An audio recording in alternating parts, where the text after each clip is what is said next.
Guys, आज हम बात करेंगे कॉन्ट्रैक्ट की।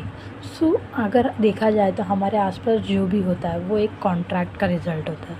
हम इसे एक एग्जांपल के तौर पे समझते हैं। हम वेजिटेबल शॉप पे जाते हैं, अगर हम वेजिटेबल परचेज़ कर रहे हैं तो इन एक्सचेंज हम उसे मनी देते हैं, वो एक कंसिडरेशन हो गया, तो वो क्या हो गया, एक कॉन्ट्रैक्ट हो गया। वैसे ही अगर आप एक शॉप ओपन कर रहे हो तो आप दो लोगों से डील करोगे, दो लोगों से कॉन्ट्रैक्ट करोगे। तो पहला जो है मैन्युफैक्चरर, जो आपको गुड प्रोवाइड करेगा, and the second is customer, तो आप कस्टमर से डील करोगे, तो ये कॉन्ट्रैक्ट हो गया। तो सपोज़ अगर मैन्युफैक्चरर ने आपको डिफेक्ट्स गुड दिया तो आप कि वो डिफेक्ट्स होता है, आप कोर्ट में जाओगे, बट आपको वो डिफेक्ट्स के ग्राउंड पे आप जा सकते हो, बट आपको ये पता है कि आपका कॉन्ट्रैक्ट वैलिड है, आपने सही पर्सन से कॉन्ट्रैक्ट किया। तो ये आपको कैसे पता चलेगा? तो ये आपको पता चलता है सेक्शन 11, जो which is the today's topic, section 11 of the Indian contract act 1872। Section 11 basically talks about the legal capacity of the person to enter into contract, person competent to contract in other word। तो first ground है उसका जो है age of majority. Age of majority is like कि आप contract में inter करते तो आप किसी माइनर के साथ नहीं कर सकते। अब ये माइनर और मेजर का एज क्या है? तो ये एज दिया है age of Indian majority act के अंडर दिया है। एज ऑफ मेजॉरिटी जो है वो है 18 ईयर्स। तो कि आप कॉन्ट्रैक्ट में इंटर कर सकते हो किसी भी पर्सन के साथ जो एज ऑफ मेजॉरिटी है, जो 18 ईयर्स का है या 18 ईयर्स के आगे ऊपर है।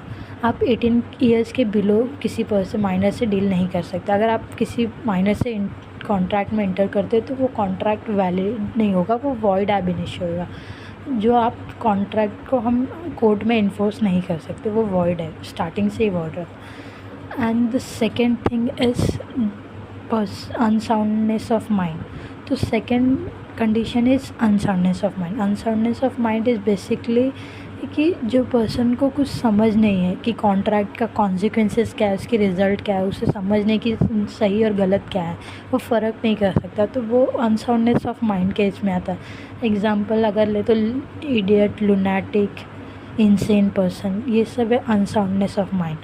इन्हें सही और गलत की फ़र्क नहीं होती है।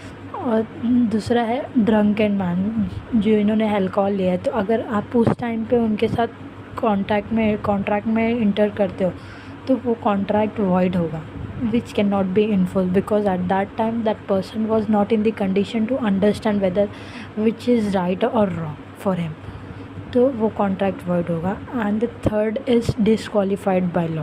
Third condition is disqualified by law.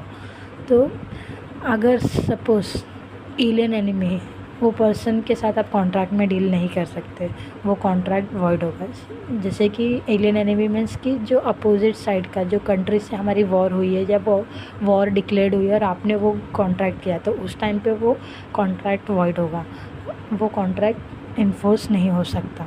और सेकेंड ऑप्शन हो गया कि जो पर्सन कन्विक्टेड है किसी ऑफेंस का और वो उसको पनिशमेंट हुई है, उस पनिशमेंट के दौरान अगर आपने कोई कॉन्ट्रैक्ट में एंटर किया तो वो कॉन्ट्रैक्ट वॉइड होगा।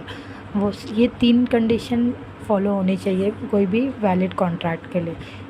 So if you are entering with the contract with other person, so first condition is age of majority, that person should be major, and the second is unsoundness, the person should not be unsound of mind, and the third one is he or she should not be